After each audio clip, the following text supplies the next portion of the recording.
all'occupazione di Casal Bruciato, l'apport donné par potere operaio, c'était faire monter d'un cran le degré d'affrontement. Autrement dit, que quand la police était débarquée en grand nombre pour évacuer les gens, ils avaient été accueillis avec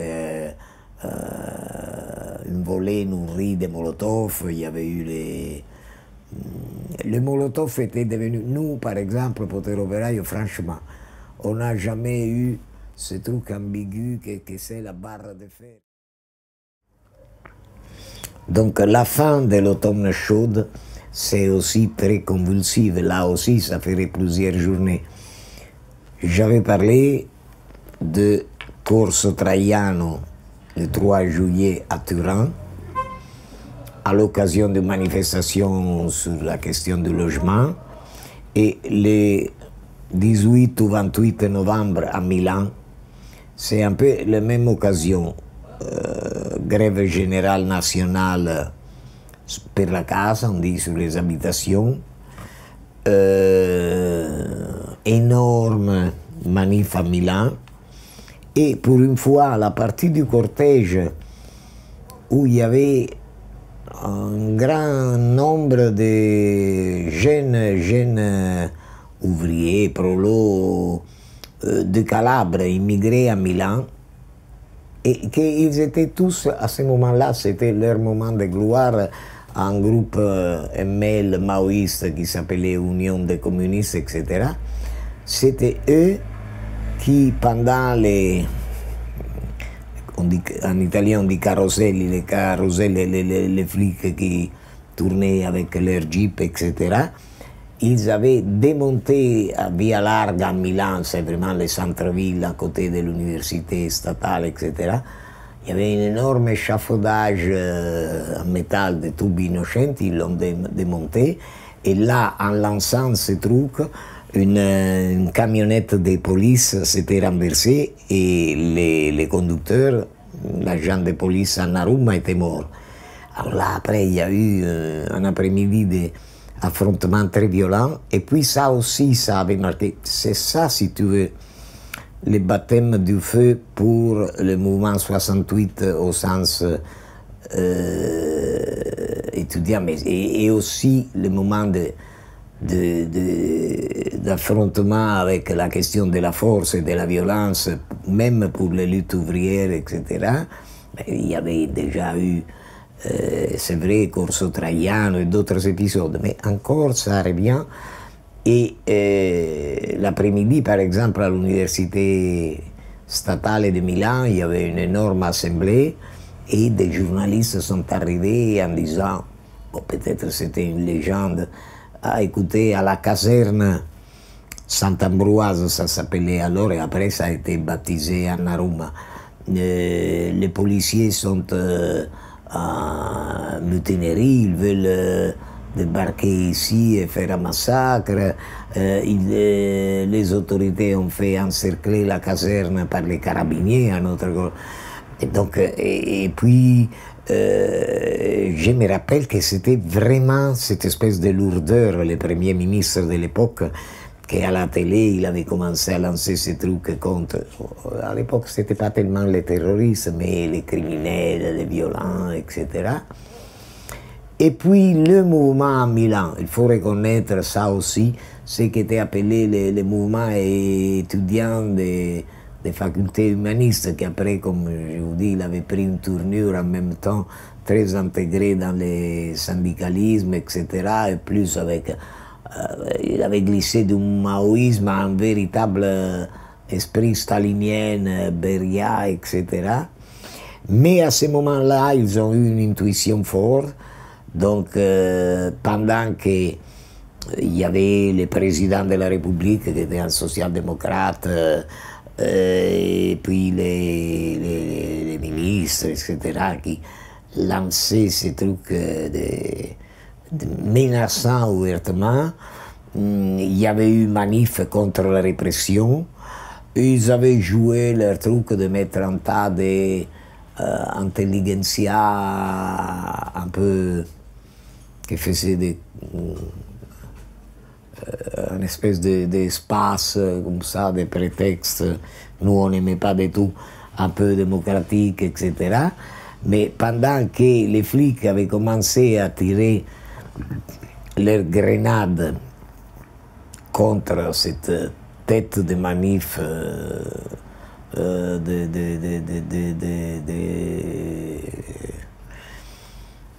de type bien, quelque part, de la gauche un peu caviar. La tête, le cortège avait fait...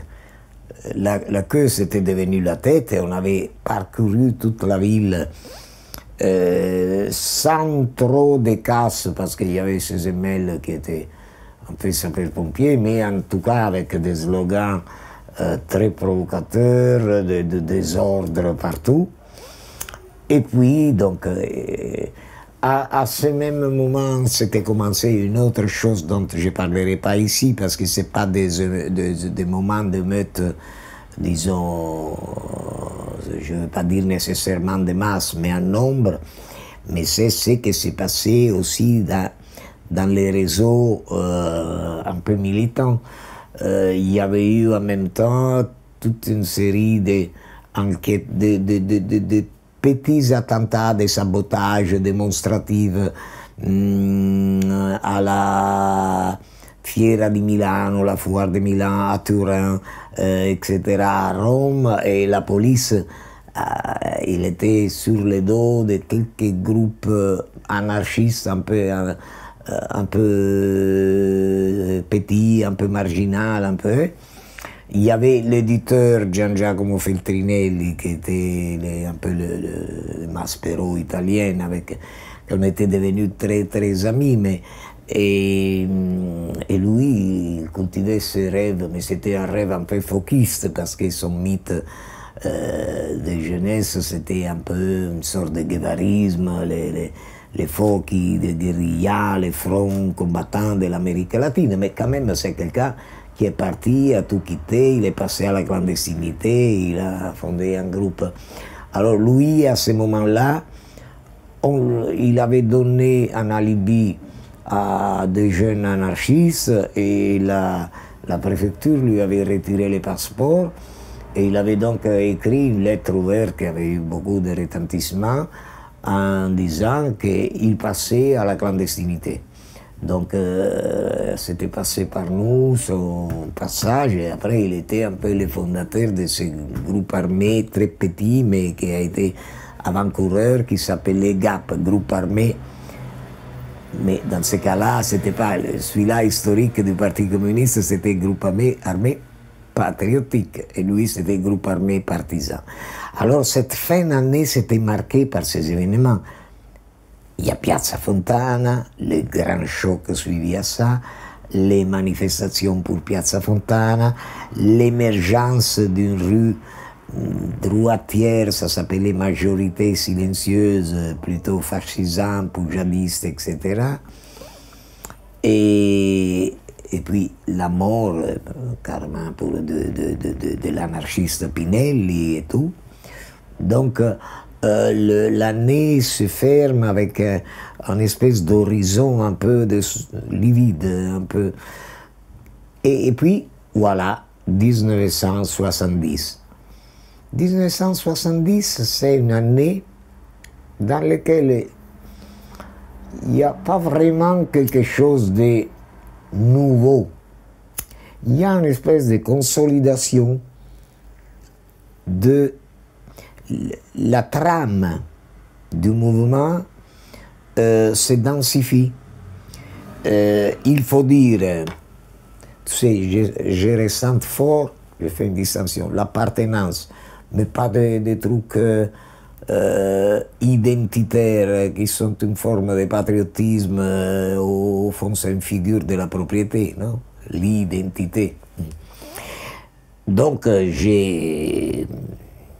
évidemment, c'est pas parce que c'était mon histoire, mais que je pense que dans le bilan, je regrette vraiment rien de l'expérience des Potere Operaio du suivant. Éventuellement, on regrette des omissions, de l'inadéquation.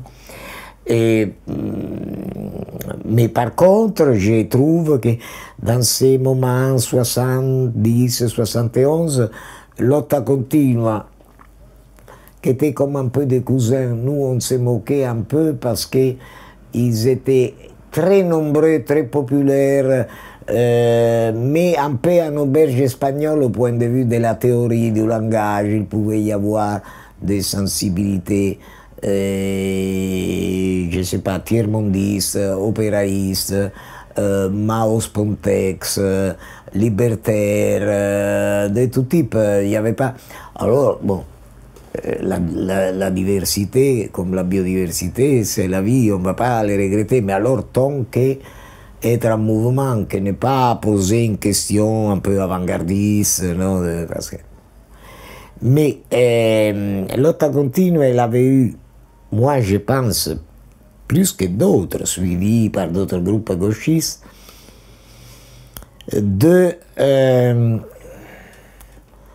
passer à une espèce de tracimazione, come on dit en français, débordement, comme quand dans un bassin l'eau déborde, de la centralité des grands combinats industriels, qui pour nous par contre c'était donc une vision plus métropolitaine, etc. Aussi à toute une série de couches qu'on pourrait dire avec un terme que nous on n'aimait pas trop, populaire, mais disons des prolétaires ou prolétarisés variés, différents, mais y compris des familles, des squatters. Évidemment, là, il n'y avait pas d'immigrés. Les immigrés, c'était les terroni du Sud ou les gens qui venaient de la Venise, dans les villes du triangle industriel, Milan, Turin, etc. Mais ça a été une année dans laquelle, au point de vue du social, on peut dire que l'événement le plus récurrent, c'était une espèce de increasing de énormes squats, de occupation des maisons, de occupation des HLM, mais par un nombre très élevé, croissant de gens, souvent des familles, et le là avait été donné plutôt à Milan et Turin. Quant à nous, des Potere Operaio, donc on n'avait pas été vraiment les initiateurs, même si on disait on passe de l'usine à la fabrique sociale, le territoire, etc. Ou si tu veux, dans des termes un peu plus... tout le conflit, même revendicatif, mais pas du tout réformiste, sur les salaires indirects, les salaires réels, etc.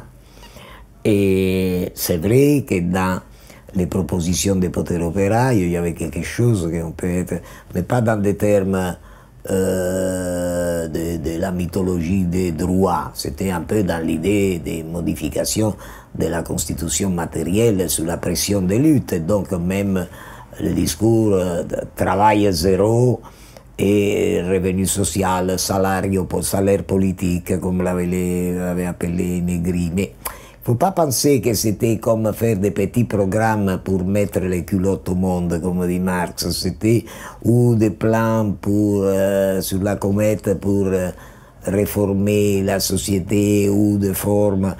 On était bien conscient qu'il pouvait se présenter aussi dans une version, style dans les années plus récentes, une idée même libérale de régulation sociale, etc. Mais là, c'était que il recueillait le degré de conflit. C'est comme l'horaire de travail. Bon, si ça devient, on revendique les 36 heures comme durée légale du travail décidée par les hauts, ça ne nous intéresse pas. Ça peut être aussi une misère. Bon, si ça vient, ça vient. Mais là, c'était un mesurateur du degré d'indépendance, degré initial d'autonomie, de force de lutte, de capacité de recomposition, etc. Et donc, et en plus, tu disais, tu pouvais lier l'idée du salaire garanti à le passage des Grundrisse de Marx, les fragments sur les machines, la subvention réelle, le temps de travail, la base de la valorisation n'est plus le temps de travail individuel de l'ouvrier, mais le temps social, donc tous ces discours-là sur le general intellect, etc. Mais ça a été jeté dans un tissu de lutte, tu pouvais dire revenu garanti, moyen d'existence, suivant comme ça, mais ça ne devenait pas une plateforme revendicative parce qu'après tu disais ce qu'on ne nous donne pas, évidemment, on le prend. Donc c'était les riots, c'était les autoréductions et puis la spesa politica, les courses politiques, comme on l'appelait, à tout manif. Après, ça a été l'autonomie, non? Mais réappropriation directe de la richesse sociale, nous voulons tout et aussi le reste, c'était toutes des choses prendre. La sémantique, ce n'est pas imprimé dans les marbres, c'est conditionné par les contextes, les zeitgeist, non, l'air du temps, les pratiques qu'il y a derrière, etc. Bon. Et donc, mais l'occupation des maisons pour des raisons aussi habitatives, c'était un truc qui avait jailli et là, je ne me rappelle pas, à Rome, il y avait eu une énorme occupation des maisons dans les quartiers de Casalbruciato. Moi, j'étais à Milan, même si je faisais, je ne sais pas, 50 km par an avec les trains, les billets falsifiés, les kilométriques, etc. Mais on n'avait pas l'ubiquité. Même si ça nous plaisait beaucoup, les Wobblies, les AWW, etc. Donc, à l'occupation de Casalbruciato, l'apport donné par Potere Operaio, c'était faire monter d'un cran le degré d'affrontement. Autrement dit, que quand la police était débarquée en grand nombre pour évacuer les gens, ils avaient été accueillis avec une volée nourrie de Molotov. Il y avait eu les Molotov étaient devenus, nous par exemple, Potere Operaio, franchement, on n'a jamais eu ce truc ambigu que c'est la barre de fer, que ça servait plus pour les staliniennes à l'intérieur du mouvement qu'à l'extérieur. Mais les Molotov, c'était devenu un espèce de instrument de marque des Potere Operaio. Donc la lutte pour Casalbruciato, c'était important. Et par contre, alors à Milan, il y avait eu une énorme occupation, mais beaucoup plus modérée. On avait participé, je me rappelle, à une manif de 50-60 000 personnes pour l'occupation de la Via Tibaldi. Mais comme il y avait beaucoup de groupes, quelqu'un ancien trotskiste avec l'option maoïste, etc., on n'avait pas pu forcer sur le plan de ce caractère qui était dit violent, etc. Là, c'est pas une journée, je te dis la journée de Casalbruciato, on la trouvera.